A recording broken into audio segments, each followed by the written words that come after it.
Hey everybody, welcome back to the Financial Freedom Show. My name is Rob Berger. In this video, I thought I would take a look at my portfolio. I'm going to walk through the stock portion of our portfolio, both individual stocks and index funds, and we're going to see how they performed in 2021. And then we're going to compare them to the S&P 500. I thought, you guys are kind enough to watch this show. The least I can do, for better or worse, good or bad, and there's both in this, I promise you, I could just show you how my own investments perform. Now, the point of this is not to say that the way I invest is the way you should invest, that I've got this all figured out, because I certainly haven't. I am confident in the way that I invest, but I also recognize that it certainly ain't the only way, and it may not be even appropriate for some folks. So having said that, let's get right to it. And the first thing we're going to do, I think, is to set the benchmark. How did the S&P 500 perform in 2021? And if we look at just price appreciation, meaning we ignore dividends and we assume a December 31, 2020 close is our starting point, that's this row right here, we can see that its return last year, we'll call it 26.9%. And down here is total return. So if we add in dividends, it jumps up to about 28.7%. Now, so that's sort of the benchmark. That's what I'm aiming for. I think it's a good idea to compare our stock portfolio to the S&P 500. If you're more diversified like I am with international stocks and small caps and some value, some years you're going to beat the S&P 500, some years you're not, and that's just the reality. That's just the way it goes. So we'll see how I did this year, but those are our benchmarks. Now, the returns that I'm going to walk through for my portfolio are without factoring in dividends, and I can talk about how I can adjust that for dividends as we go along. But these are just based on price appreciation, so we probably want to think of the benchmark from the S&P 500 as that maybe 26.9% figure, at least to start with. Now, to put this in context, our equities represent about 84% of our portfolio. That's actually a little higher than I would like. I'm trying to get that lower. So far, the S&P 500 is not really cooperating, but I'm working on it. But it's about 84%. So of that stock portfolio, our individual stocks, and this is also higher than I'd like, is 31.76%. What is called a 31%. That's more than I would recommend. Part of the problem, honestly, is they've done kind of well. Yeah, so I guess it's a good problem to have. So what are they? Well, by far the largest position we have 4 individual stocks. By far the largest is Apple. And last year, again, not including dividends, it returned approximately just under 34%. We can actually look at it here in Morningstar.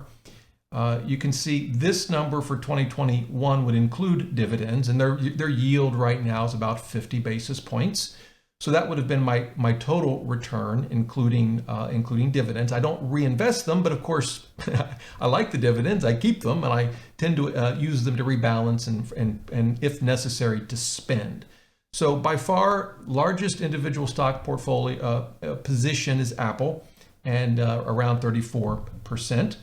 The second largest for us is Wells Fargo, and I made purchases several times in the year, several at the beginning of the year that did very well. We're up almost 50%, and then a larger purchase later in the year. But when you pull it all together and do the weighted average, the percentage gain was about just under 20%. Again, that would around 20%, including dividends. So not bad. And then the last two, similar in terms of the amounts for both of them, Bank of America and Berkshire Hathaway.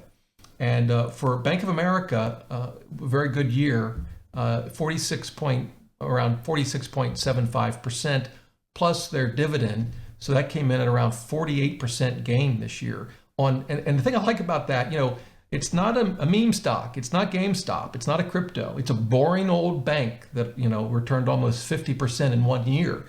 Yeah, that can happen.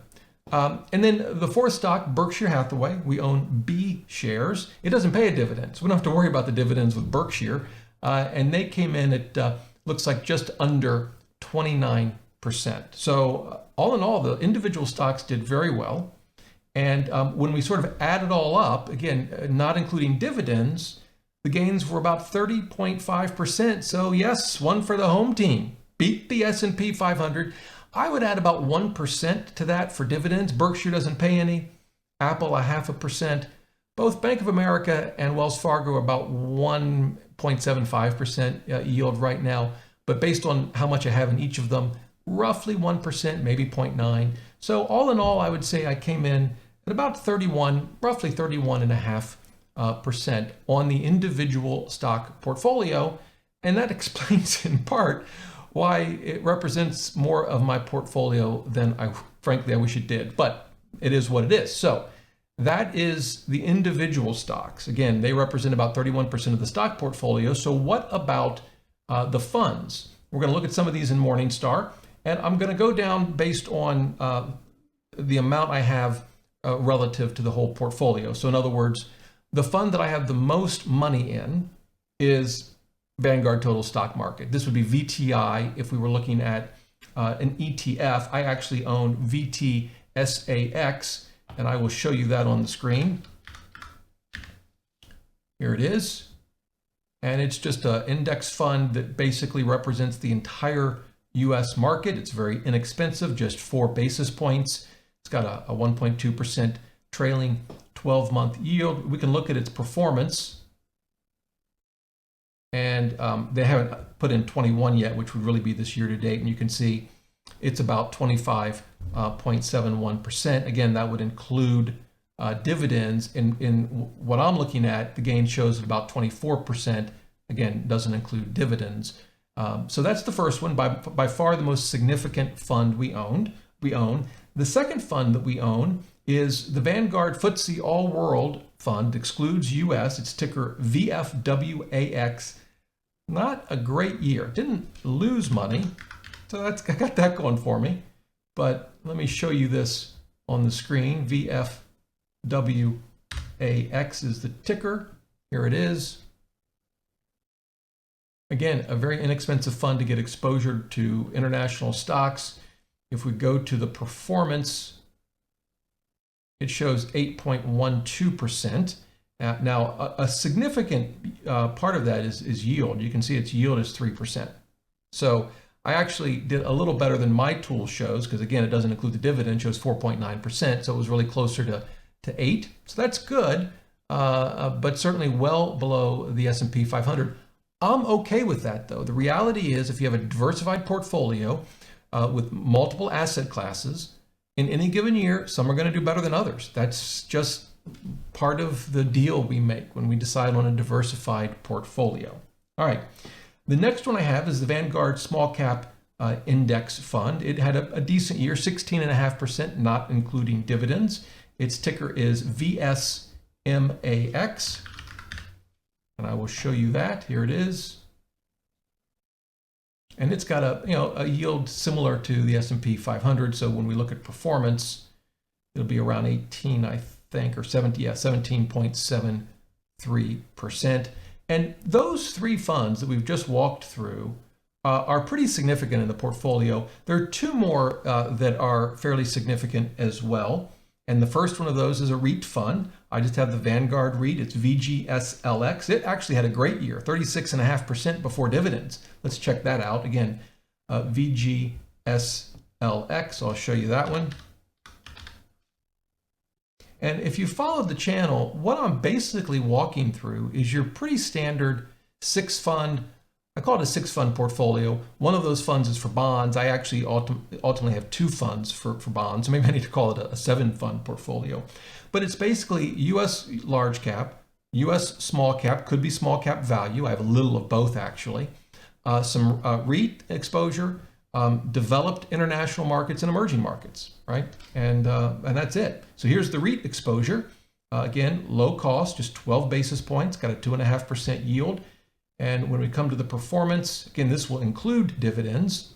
Pretty good year, 40% last year.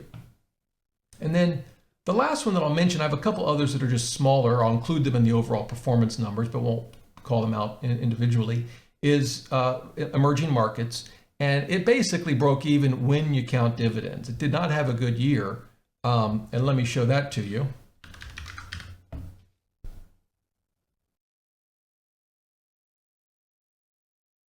And we go to performance. and with dividends 0.86%. So that was a rough year for emerging markets. And I've invested in emerging markets for 20 years now. And the reality is you can have years where you're up 70% and then down 30. I mean, that's just the reality. It's highly volatile. I include about 10% of our portfolio, and that is total portfolio, in emerging markets. And I'm comfortable with that. The volatility works itself out when you look at the portfolio as a whole. But again, you can have years like this last year where it really underperformed the S&P 500. Who knows? In 2022, maybe it will significantly overperform. All right, enough chit chat. How did my index funds perform compared to the S&P 500? Remember the S&P 500, we'll call it 27% without dividends, 16.36%. So definitely underperformed. But again, in a diversified portfolio of index funds, I would expect to underperform the S&P 500 when it's up close to 30%. Because if you've got international and even small cap, maybe some value, you're just not going to keep up with the S&P 500 as a whole, in my experience. There's always exceptions, but by and large, you won't. On the other hand, when it's down or flat, you can often outperform it. But the goal isn't to beat the S&P 500 every single year. We want to look at it over a long period of time. I still think looking at it year to year is useful. Now, the big question is, how did my overall equity portfolio, including the index funds that returned 16.3% plus, about 1.5% on dividends, so we'll call that 17, maybe close to 18%. How did they perform when mixed in with the individual stock portfolio, which again, factoring in dividends, maybe 31+%? Well, the answer is, drum roll please, not including dividends, my portfolio returned 26.24%. So just barely below, and I'll show you this again, the 26.9% of the S&P 500. And again, if you added dividends, the delta would be about the same. I might close the gap a little bit because I think my overall dividend yield is slightly higher than the S&P 500, but not a lot. So in many ways, my individual stock portfolio kind of saved my bacon, if you will. Yes, there are risks involved in investing in individual stocks. But at the end of the day, I think you need to assess the overall risk of your entire portfolio, not any one investment in it. And so the individual stocks did very well for us this year. And frankly, given the wide diversity of our portfolio, including small cap that did well, but not as well as the S&P 500, international developed, emerging markets, the fact that I more or less track the S&P 500, maybe 50 basis points below it, I'm thrilled with. So there you go. That's my portfolio. Those are the things I invest in. And that's how I did in 2021. In the comments below, let me know how your portfolio performed. And if you don't keep track of your performance, I highly recommend it. There are a lot of tools. Probably the easiest one is just Personal Capital. I've talked about it before on the show. It's free. You can connect all your accounts. And what they will do is track your performance for you. The key is it kind of starts when you set up the account. So we're at the beginning of 2022. Now is actually a perfect time so you can get the benefit of the full year of performance data. And then at the end of 2022, you'll know your returns by just going to Personal Capital, and they have great graphs that show you, the good, the bad, and the ugly. Well, there you go. If you have any questions, leave them in the comments below. And until next time, remember, the best thing money can buy is financial freedom.